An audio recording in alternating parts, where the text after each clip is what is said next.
What's good, everyone? Coach Damien here with the Shift Method podcast. Hope everyone's having a great day. This one is coming out on Monday, June 5th. Recording a little bit early since I will be on my trip in Denver at the ACSM National Conference. So trying to get a couple of these chipped away for y'all so you guys can have some content while I'm away for that. Just a couple announcements before we get started here on today's episode.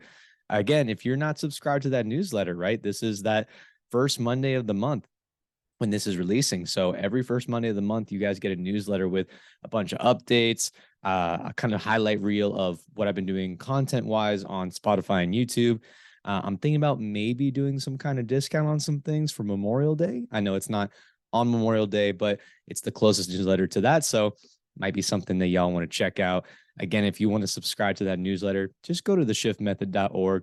It'll auto-populate a little box for you where you can just put your name and your email, or you just scroll to the bottom of the page and it'll take care of that for you.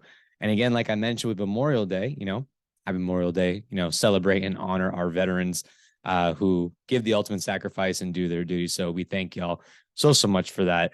But otherwise, same old on my end. We're going to go ahead and get into today's episode. This is another cool one because we're talking some fitness tech. Y'all know me. I've talked about Whoop on this podcast before. I've talked about Train Heroic ad nauseum, which I will continue to do because I love them. But we have another person in kind of the tech fitness space, specifically with applications, because I think it's important. Anytime we can use things like this to help people get active, break down barriers, and just find ways to do the things that they love, especially in a community-based environment, I'm all for that. And so we're going to talk all things with that app. But beforehand, let's introduce our guest here today, Mr. Dennis Ashford. Do you mind introducing yourself to the podcast, please? Yeah, thanks for having me and welcome. Hello, everyone. So my name is Dennis Ashford. I am originally from the Cincinnati area, and then actually went on to get my PhD in chemistry at the University of North Carolina, Chapel Hill, and I graduated there, I believe in 2010. No, 2014. Sorry, 2010 was undergrad, and then went to work in industry for a little bit. And my full-time job is I am a professor of chemistry at Tusculum University in Tennessee. And then we also started the platform that we're going to talk about today, which is FytFeed. We started it about a year ago, and have kind of been working on that ever since. Nice. And I got to say, and I can say this because I lived in the Midwest and I got family that live in Ohio, man. Are you glad to be out of there? I know you got love for probably Cincinnati and your people, but it's tough to live there, man. It's so cold. Dude, it's my whole family's still there, and Tennessee's not terribly far from there, but it's just warmer down here. And every time I go up, or I'll call my parents, and it's at least 10 degrees warmer down here. It's not as cloudy, not as rainy. Yeah, don't miss it. Yeah, and Tennessee's beautiful, man. I think I might have mentioned this when we first connected. I've been to like Pigeon Forge and Gatlinburg and like all those little hikes you can do. It is gorgeous, man. Beautiful place Yeah, to be. yeah, we're actually in Johnson City, Tennessee, which is not too far from Pigeon Forge. So yeah, we're in the Okay. mountains. I love it here. It's beautiful. Very, very nice, man. Well, thank you for taking a little bit of time to introduce yourself. Of course, like I always do with my guests, although we're going to mainly talk about the app that you mentioned, FytFeed, and kind of, how you came about that and how you utilize it. Always like to know a little bit more about my guests. So kind of talk about a little bit how you yourself got into fitness, right? You talked about a little bit of your educational background, but what is, Dennis's personal fitness story? Yeah, it's a good question. So I grew up playing sports my whole life, basically until I graduated high school, captain of the football team, stuff like that. Love sports. But it actually turned out that when I graduated, I weighed over 250 pounds. I was a big guy. I was a starting lineman. I was really strong, so spent a lot of time in a weight room, but I wouldn't say very healthy, and didn't eat right and stuff like that. And then once I was finished with football, I just kind of decided, you know what, I want to lose some of this weight. I had high blood pressure, which is kind of crazy for someone as young as I was at that time.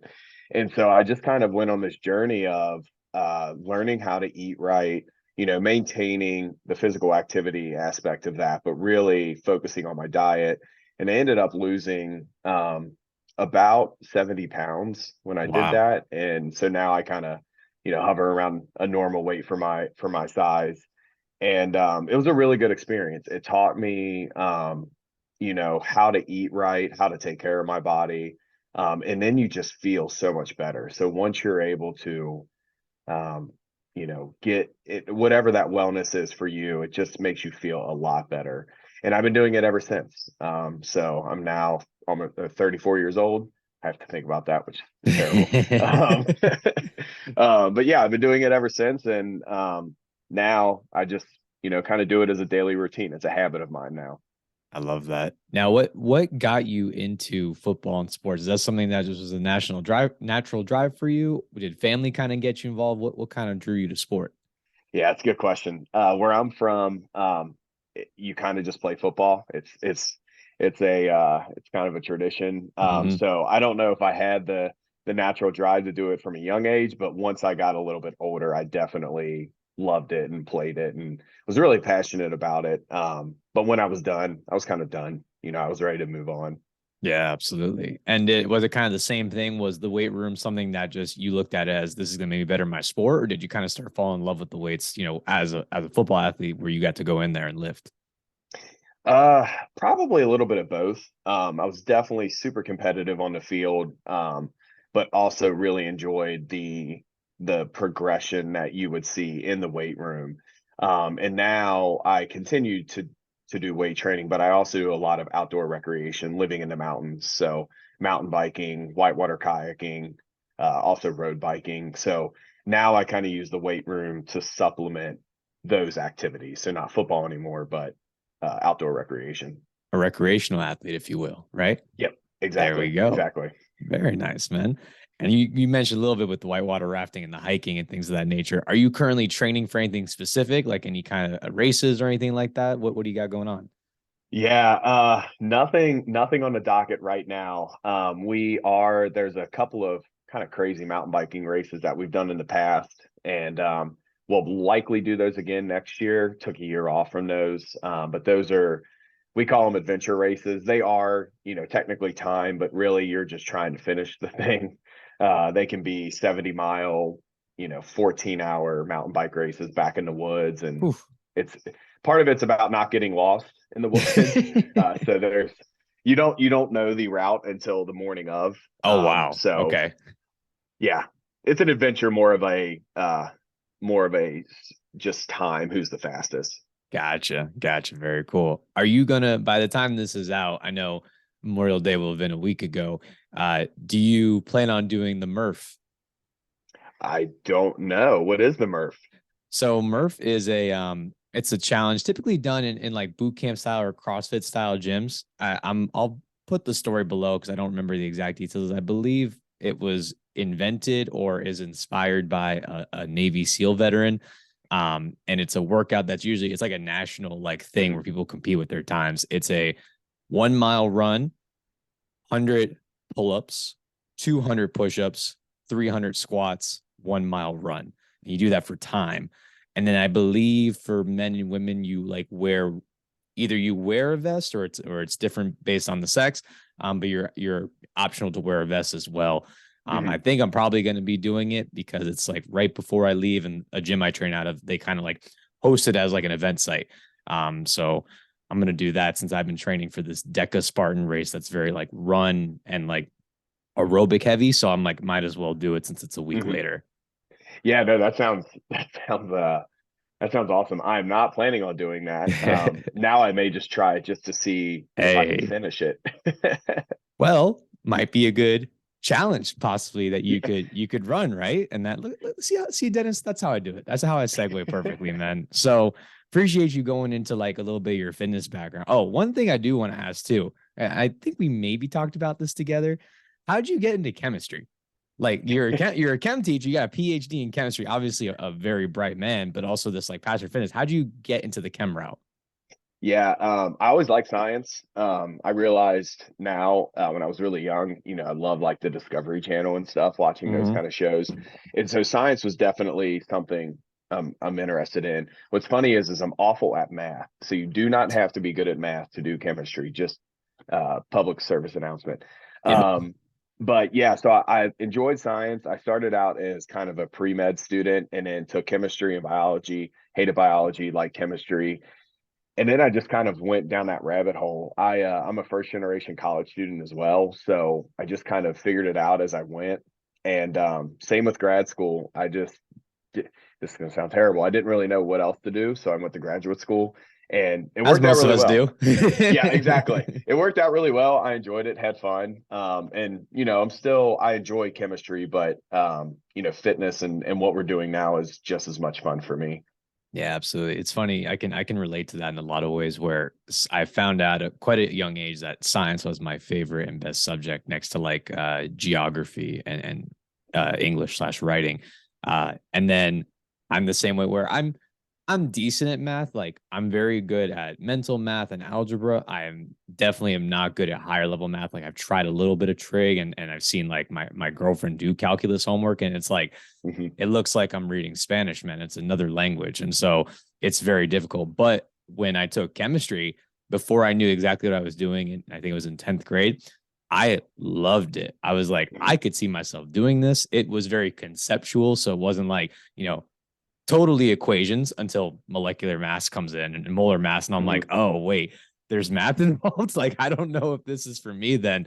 But, Hmm. and then even college, like, I really, really enjoyed like the labs that we would do, creating Hmm. compounds and just the conceptual side of it. So I can definitely relate to the science on that aspect. Yeah, when it comes to the concepts, that's what I enjoy. So I teach organic chemistry, and even Oh, though it's got a nice. horrible reputation, it's the conceptual science, no math, which Yeah. is what I'm looking for. Yeah, absolutely, man. Well, thank you. Thank you for going into that. I always find people's, background in that regard very interesting. But now talk kind of the main thing I wanted to bring you on for is to talk about the app that you mentioned in the beginning. That is FytFeed. So want to hear all about it for people to kind of learn what it is, why'd you create it, I guess is a good place to start. And what exactly is this app? Yeah, I the question of why is awesome. So Mhm. FitFeed, it's FytFeed. So we spell it with a Y, and our slogan is why not? And really the goal of that is just to get people to try different and new things. You never really know what you like unless you try it and explore it.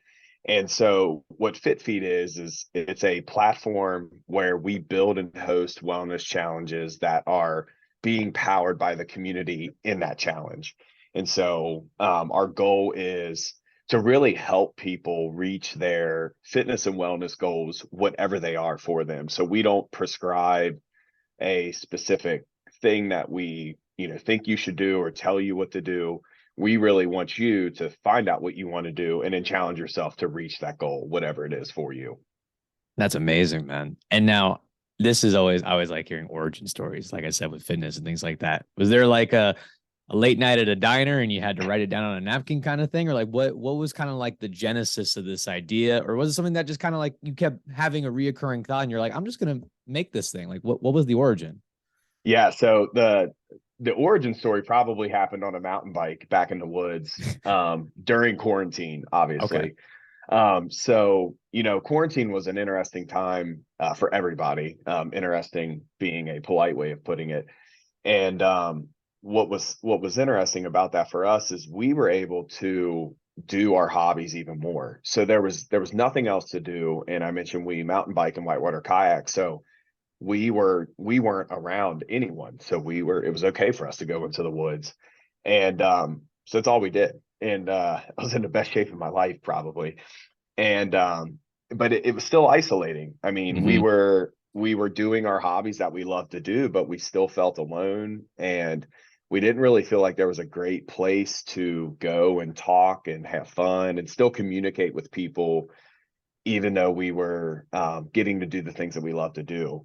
And there's a couple of platforms out there that try to do it, but I don't feel like they do it very well. And so we kind of just said, let's build something where people can go and to do their own thing and then have the power of their community behind them in this platform. And that's really where the idea has was born. The name actually was born by my co-founder, Katie Houston, while we were climbing up a gravel road on our mountain bikes. That is That's a true awesome, man. story. That Hmm. is so cool. And so this co-founder of yours, Katie, is she just, a friend that you mountain bike with? And so you just happen to know her and you kind of shared similar passion and ideas kind of situation? She's actually my life partner as well. So we Oh, live there we go. together. Boom. Yep. So we live together. We started the app together. We kind of have split up responsibilities, but yeah. So we do everything together at this point. That's awesome. You got a question, you just go right next door. Hey, can you help me out with this? Exactly. Exactly. Yep. Very nice, man. Very nice. And so as you're starting to kind of develop this idea for this app, walk me through the technical side a little bit of it, with like I'm ignorant to app building. So do you also like have a coding background, or is that like you brought in guys and gals to help you out with that? Like, how did that process start? Yeah, so the origin story of the business and the app, we have a friend of ours who is a developer, kind of in his full-time job, but he actually started a startup incubator here in Johnson City, and he happens to whitewater kayak. So I knew him from kayaking, and we had this idea, and I was like, "Hey, his name's David. What do you think about this?" And he's like, "Yeah, it's a great idea." They were actually getting ready to have a what they called a boot camp. It was a free 10-week long boot camp on how to basically start a business. And he said, just apply and join it, and then you'll kind of get the fundamentals of starting an LLC and those kind of things, customer interviews. And so we did that. We only had an idea. And what was funny is we wanted to start a tech company, and neither one of us had ever seen a line of code in our life. And that's not an exaggeration. Like, I know how to use Microsoft Excel, and that's about the extent of my coding experience. And so we had these customer interviews. People were interested in our platform, and so then kind of the next step was all right, how do we build this thing? How do we get it out there? And we interviewed a couple of developers. Developing an app is very expensive. You're probably paying a professional developer, you're looking at $40,000 or $50,000, which I already said I'm a professor, so I don't have that. Um, so one of the developers was kind of a mentor of ours, and he said, "Hey, go check out some of these low code or no code tools and see if you can at least build what we call the MVP, the minimal viable product. And if it takes off, then you can kind of justify paying a developer." And we found this low code tool. It was called Flutterflow, and it's basically a drag and drop editor. And so you would kind of build a page, you would drag what are called widgets on there. And what was really cool about it, what attracted me to it is not only could you kind of build this thing from, the MVP, but you could actually go in and look at the code that was coming out of it. Mm, And so basically what I did is I would build a page and then go look at the code and kind of retroactively taught myself how to write code. I So I see. couldn't write it from the beginning, but I could kind of disassemble it and say, "Oh, that's doing this, that's doing this." And so we did that for about, I don't know, it probably took us 2 to 3 months. What was amazing is it was $70 a month to pay for that service. Oh, wow. So yeah, we technically built our MVP, with $140 or a little bit more, That's amazing. yeah, a couple of months. And again, it was not pretty. It wasn't the greatest thing in the world, but we were able to put it together, and I was able to kind of teach myself how to write code.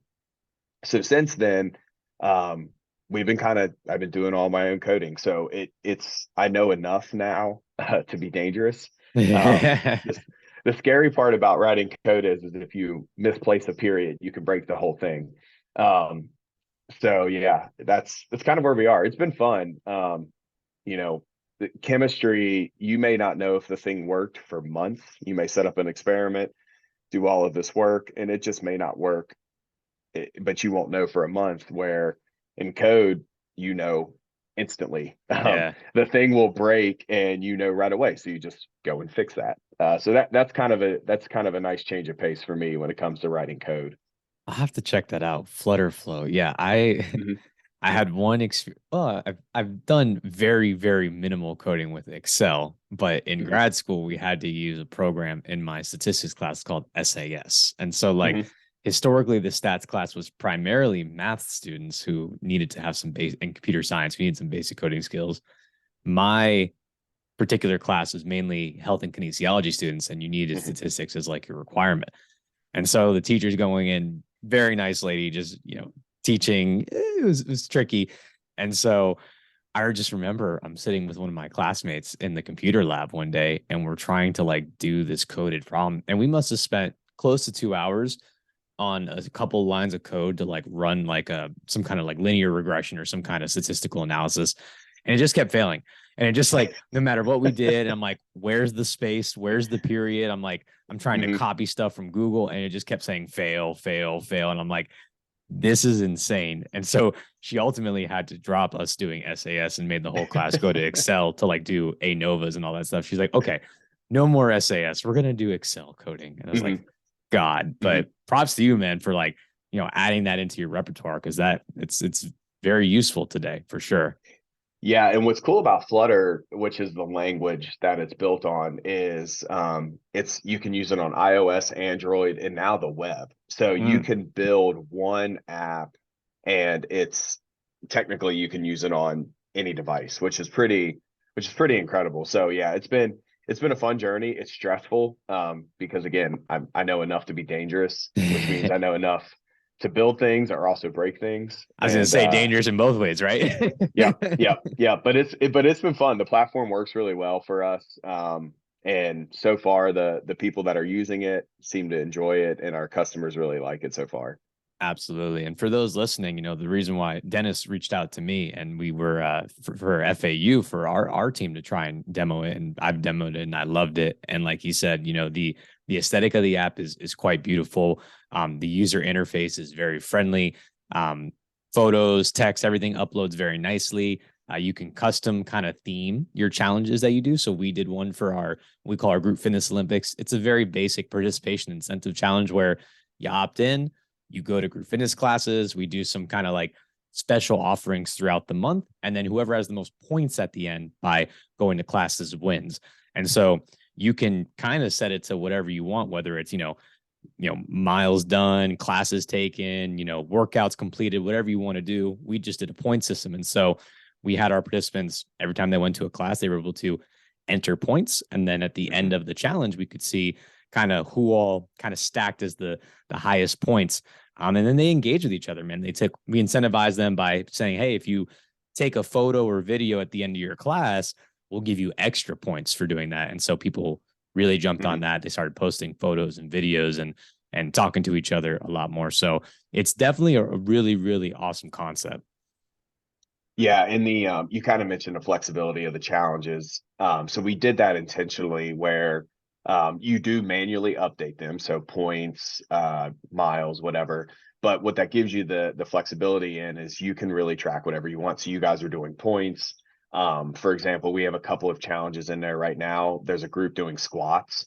So squats are something that you can't really track with an activity tracker or a cell phone or something, but you go in and pump out 200 body squats, you just add in 200 squats and it adds to your total. And so like the goal for that is 3,000 squats over the month, which is about 100 a day. And man, it's freaking hard for me. I am I regrettably don't enjoy legs. I do legs once a week just because I have to. Um, but doing 3,000 squats in a month it's a fun challenge, Yeah. right? It's cool. So yeah, we can track stuff like that. Also, mental minutes, mental health is a big thing for us as well. And those are just things that aren't traditional fitness tracking capabilities where we can track that in our platform. Yeah, and Dennis, correct me if I'm wrong, sir, but again, obviously there's the challenges, so you can have kind of that separation where you can just have everyone in the group together, but also you have kind of the FytFeed feed, if you will, where you can see other Mhm. people's challenges and maybe request to opt into what other people across the country are doing. Yep, exactly. So the FitFeed platform, so we try to have at least one or two challenges going every month that's open to everybody. We make them very approachable. So like we have an active minutes one going on right now, plus the squats challenge. And then we have some organizations like FAU, you guys has just finished, but we have some other organizations that are running their own private challenges in there as well. And some of them are just tracking total number of activities. One of them is doing a steps challenge. So yeah, it's really cool. You get to see all of that, and then we have the actual social feed where people's where users activities are uploading to, so you can see what other people are doing as well. Yeah, yeah. And I remember when you showed us the demo, it kind of looks like and I say this in a positive way. I personally love the way Instagram's feed looks. It reminds me of like an Instagram fitness kind of Mhm. application in a sense where you can see all people posting and commenting on their respective challenges. Yeah, we did that on purpose. People know how Instagram works, and are used to the feed, how, mechanics and stuff of that now. So we did that intentionally. What we do not have, and we will never have, are things like filters and stuff, because we want this to be a very open and encouraging platform that is welcoming to everybody. Not that that's not a dig on Instagram. People love Instagram, but Yeah. social media has a negative connotation around it, and we do not want that to be a part of FytFeed. Yeah, totally understand in that regard. And similar to social media, you can follow or friend people on the app as well.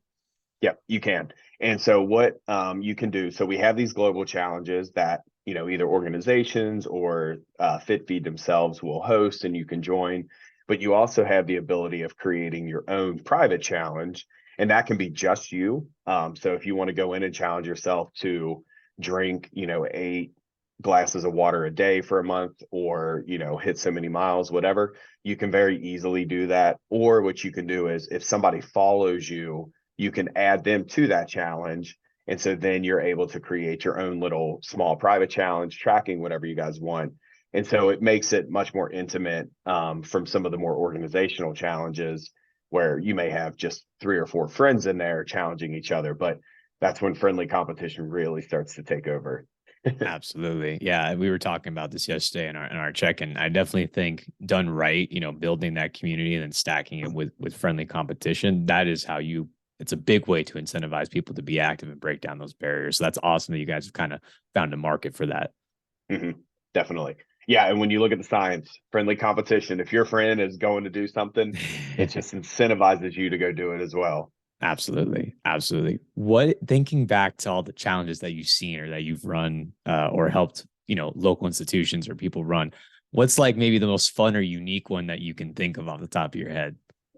Oh, that's a great one. So actually, Katie, my co-founder, got invited to a challenge. I was not invited to this one, but it was like 10 of her friends who were in the platform, all female, all women, to not wear makeup for 30 days was their Ah, challenge. And okay. so they recorded the number of days that they did not wear makeup, throughout that month.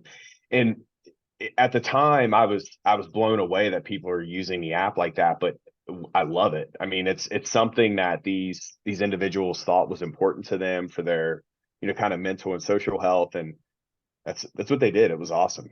That's really cool, man. Yeah, it's breaking the barrier of just fitness and going to like the social and wellness aspect. And like you said, it doesn't, if you get creative, like you can do, number of hours that you slept or Mhm. number of minutes spent with a loved one, right? Like that is a cool way to kind of branch into almost the wellness domain.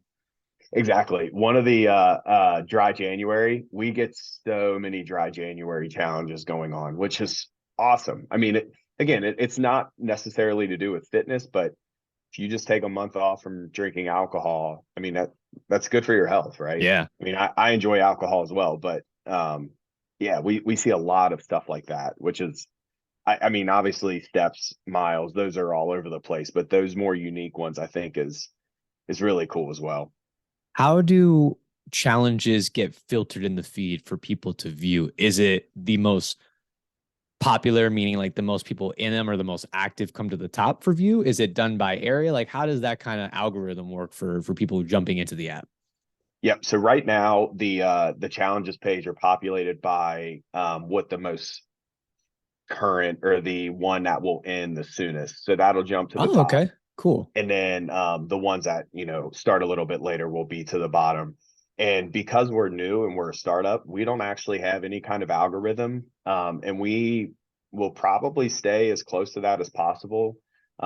Because again, we're about wellness and mental health and stuff like that. And algorithms are great, but they can be a detriment also Yeah. to your physical and mental health. And so we are intentionally designing it to be not as, I don't want to say addictive, but addictive is probably the word. We're intentionally doing that to make this something that actually benefits people.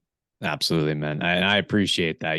I've already heard a couple of things where, you're trying to do social platforming the right way with the consideration of the filters and the algorithm and focusing on community and friendly competition instead of, things where people intentionally or not, they break each other down, and it creates that kind of unhealthy environment that it seems like our psychology just naturally gravitates towards when you get the right stew of ingredients on these social media apps, unfortunately.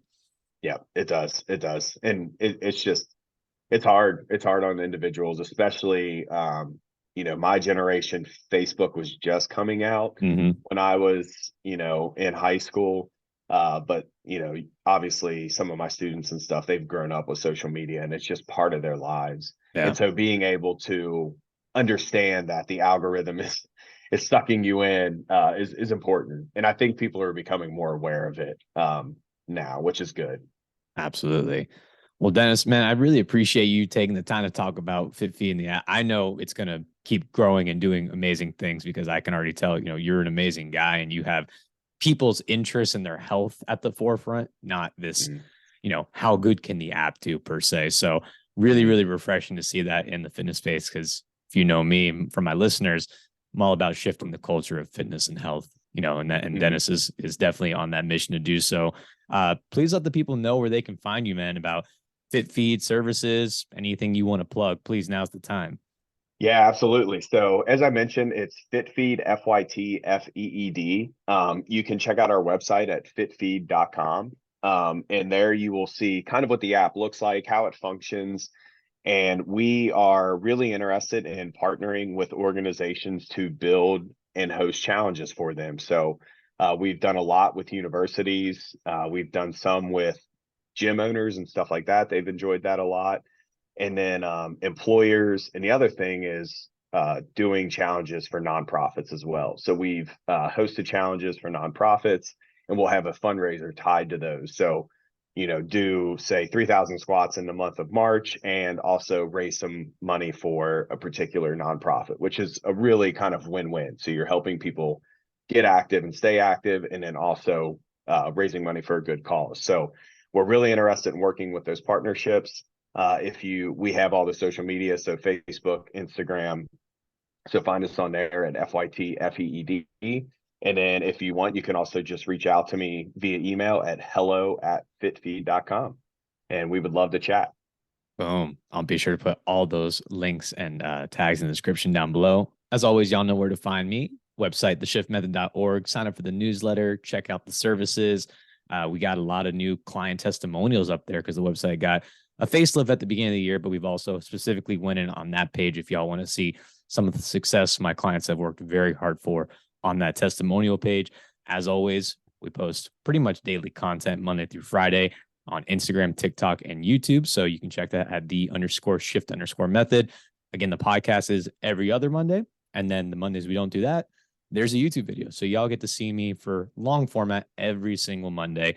Again, that's on Spotify, Apple Podcasts, and other platforms, as well as YouTube. And again, that's theshiftmethod.org. Any services or anything that y'all want to check out, be sure to head to that link below. Dennis, thank you so much again, man. Really appreciate your time and hope you have a wonderful day. All right. Yeah, thanks for having me. Have a good one. Later, everyone.